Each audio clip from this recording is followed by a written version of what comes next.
Hi, folks. Welcome to the Prepared Homestead. This is Travis. Thank you all for stopping by to watch. Man, it's a beautiful day, a little cooler than it's been, but it's the first day of spring. So, when you've got perfectly clear skies and a little breeze and a little cool, like it's like jacket, flannel shirt weather, it's really, really hard to complain.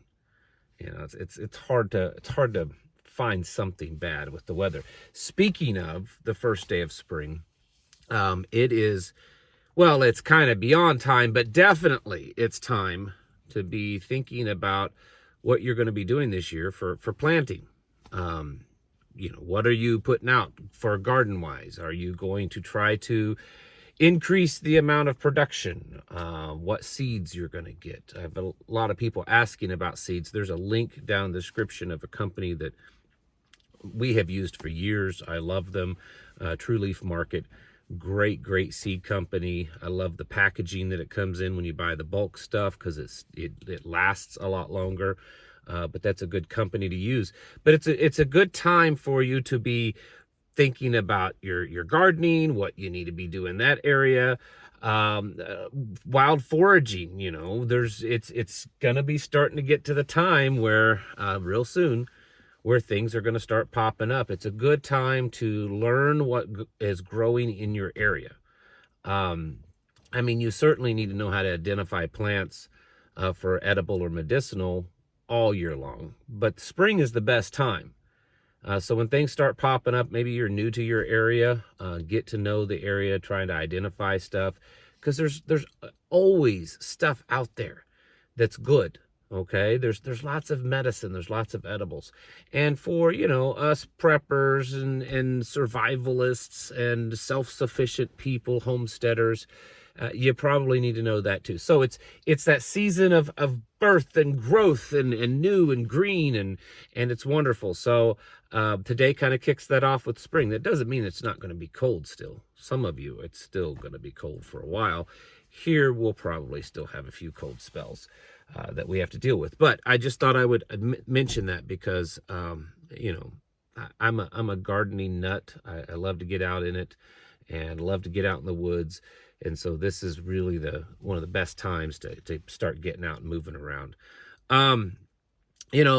There's as I've said for days, there's just a ton of things going on, and it's just kind of compounding. It's getting worse. It's getting worse. It's getting more. It's getting more. There's all kinds of stuff. I saw today in the news that the White House has been in contact with Israel, because Israel was attacked by Yemen, and has asked that Israel not respond. Do not respond to them. Let us, the United States, handle it. So we're going after Yemen because of them attacking Israel. So there's just stuff constantly going on. Probably one of the bigger things, it's been in the news, it's been going on for a while.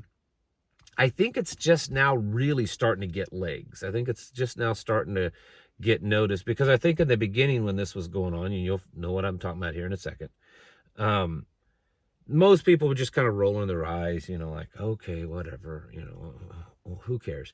But now it's getting to the point that the stuff's actually being done about it. And what I'm speaking of are these activist judges that are trying to stop the stuff that Donald Trump is doing, the president.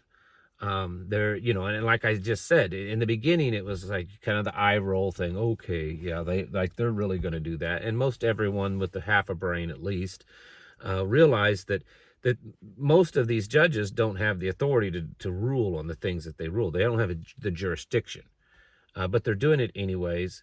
The Supreme Court, at least the Chief Justice of the Supreme Court, has kind of, sort of, indicated that what they're doing must be okay, or might be okay.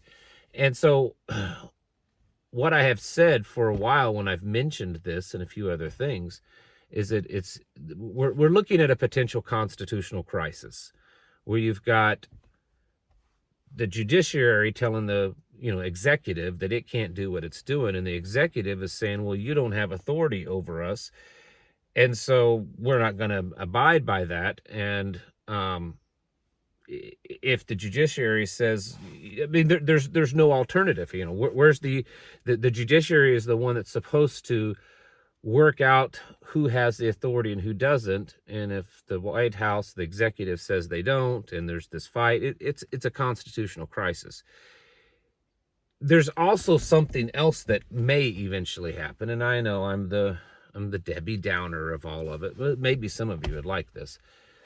I think that it's possible, and maybe this is the actual plan. Maybe, how I've talked to you guys and how many of you understand this, that this is all a game. This is all a big charade. There's a purpose for the things that they're doing, and it's to get us to a certain point. So that this could be that. But so far, seeing what the president's reaction and behavior is due to this, and his track record, what could eventually happen is the president just get to the point to where he's just not acknowledging it. And who's the enforcement arm of that? So if the judiciary says, no, you have to do this or else, and the president says, I'm not doing it, and the judiciary says, well, fine, then we're gonna go after you criminally, or we're gonna do this, use of force, some kind of thing to force you to stop doing that. Who's gonna do it? He's in charge of the law enforcement and the military. So this is the constitutional crisis that I'm talking about, as you go further and further down this path. There's no way for the judiciary to enforce their rulings upon the executive if the executive holds all the enforcers. So, but going on, what we could end up seeing is a kind of a form of just takeover of the whole government, to the point that where the president, whether he's right or wrong on these, I mean, some of these things I can kind of see where the judiciary is saying, well, maybe not. Not that I agree with it. I just understand. I understand where they're, what they're saying. And then others, I don't think that they have any authority, jurisdiction over what they're ruling. But the point is that if it continues to push the president, then based on what we know of his behavior, could he eventually just say, I'm just doing it my way. I'm in control. I'm the boss. I'm the king. I'm gonna run for a third term. I'm the president forever, dictator, emperor, whatever. I mean, not saying that he would actually use those titles, but is that a possibility? I mean, Trump has made statements in the past that it'd be easier to be a dictator. He definitely, I think, enjoys this idea that he's like king-like. There's already talk this week about him running for a third term. A lot of stuff. And so kind of looking at this situation with the judiciary, it's like either A, the simple answer is it's activist leftist judiciary trying to stop what the president's doing or wanting to do. That's the simple answer, right? But what if it's something else? What if it's all part of a plan to create the opportunity so that the president can take the opportunity, and that's all part of the plan, so the president can say, listen, I had to do this. I have these activist judges telling me I can and can't do this, so I just had to take over. I just had to, this country is so corrupt, the spending, the everything, the judiciary, it's all so corrupt that I just kind of had to step up and take over for a while and put my foot down and say, no, I'm in charge of everything now, and I don't have to listen to you. Is that part of the plan? And I know that's a very extreme theory. It could be somewhere between those two. But the point is this issue with these judges more and more ruling against what the president's doing. And now there's this where, certain departments are like, well, do we hire these people back? We kind of hired them back. Oh, now we don't. Oh, it's creating more chaos. It's creating more confusion, more uncertainty in the system. And then you also have to throw into this equation that a lot of other countries out there, probably all of them, are looking at what's going on in the United States and saying, wait a minute, you used to be the stable country. You used to be kind of that lighthouse, you know, that rock.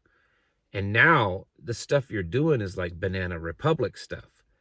And so a lot of countries could lose their faith in the United States, which could also result in lower dollar value. I mean, gold is already, you know, in the nosebleed section right now. But, you know, as people turn their back on the dollar, as people start dumping our debt, as, you know, maybe trade agreements because of tariffs and because of uncertainty of American stability, it's destabilizing the system is what I'm getting at. And along with many other things that are destabilizing the system. But I'm telling you, this judiciary thing, I think it's probably a lot bigger. I think that there could be a lot of the stuff that Donald Trump has done and is wanting to continue to do could be stopped potentially. And it could create a constitutional crisis. It could also create the building blocks of a civil war. If you have multiple judges telling the president he can't do this, and then he's overriding or just ignoring and doing things, then you got people on the streets saying, hey, we got this dictator in as a president. He's not listening to the judiciary. He's not following the Constitution. Let's rise up against him. Let's fight this system. See what I'm trying to get across? There's a lot of stuff going on. And the examples that I'm giving you, the potential outcomes, I get it. Those things may not happen that way. You know, they're somewhat extreme examples, but it doesn't mean that things aren't going to just kind of spiral and get crazy and get worse than they are and get more chaotic than they are. I think that is a possibility. And I think that's something that we have to be ready for. We have to be mindful and watchful for, because this is just getting started with Donald Trump as president. And I've said all along, there's going to be this attempt to stop him, or at least this attempt to make it look like someone's stopping him or a group of people. And we have to be ready for that, because it could bring some chaos to American streets. It could bring chaos to the financial system, to the, you know, the supply chain, all kinds of stuff. So when you're out there this spring, getting your garden ready, remember all these things and make your garden bigger, put more effort into it, produce as much as you can, buy some more chickens, another cow, a few more goats, whatever it is. You have my permission. But we need to be producing more, because it gets us where we're less dependent upon this system that is failing. Get your houses in order and prepare yourselves mentally, physically, and spiritually. Thanks for watching. Catch you in the next video.